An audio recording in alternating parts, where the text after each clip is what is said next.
സൂര്യപ്രകാശം പൊൻതുള്ളികളായി വീണു നിൽക്കുന്ന വയലുകൾക്കിടയിൽ വഴിയാത്രയുടെ ക്ഷീണത്തിലും വിശപ്പിൻ്റെ മൗനവേദനയിലും ശിഷ്യന്മാർ ഇതാ നടന്നു നീങ്ങുന്നു. പച്ചക്കതിരുകളുടെ നിസ്സംഗനേളിൽ അവരുടെ കൈകൾ പതുക്കെ നീളുകയാണ് വിശപ്പിൻ്റെ ചെറുതായൊരു ആശ്വാസത്തെ തേടി. എന്നാൽ നിയമങ്ങളുടെ അകഠിനത ആ നിമിഷത്തെ പോലും കുറ്റമായി മാറ്റുകയാണ്. അവിടെ ദൈവമായ കർത്താവിൻ്റെ അനന്തമായ കരുണയുടെ ആ ശബ്ദം വീണ്ടും ഉയരുന്നു. ശാബത്ത് മനുഷ്യന് വേണ്ടിയാണ്, മനുഷ്യൻ ശാബത്തിന് വേണ്ടിയല്ല.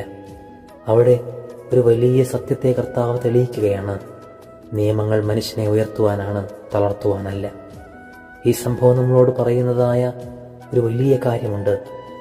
ആചാരങ്ങളെക്കാൾ മേലെയാണ് ദൈവത്തിൻ്റെ അനന്തമായ കരുണ. ഈ തപസ്സിൻ്റെ യാത്രയിൽ നിയമങ്ങളെ പിടിച്ചു നിൽക്കാതെ അനന്തമായ കരുണയുടെ ആത്മാവായി നമുക്ക് യാത്ര തുടരാം. ദൈവം അനുഗ്രഹിക്കട്ടെ.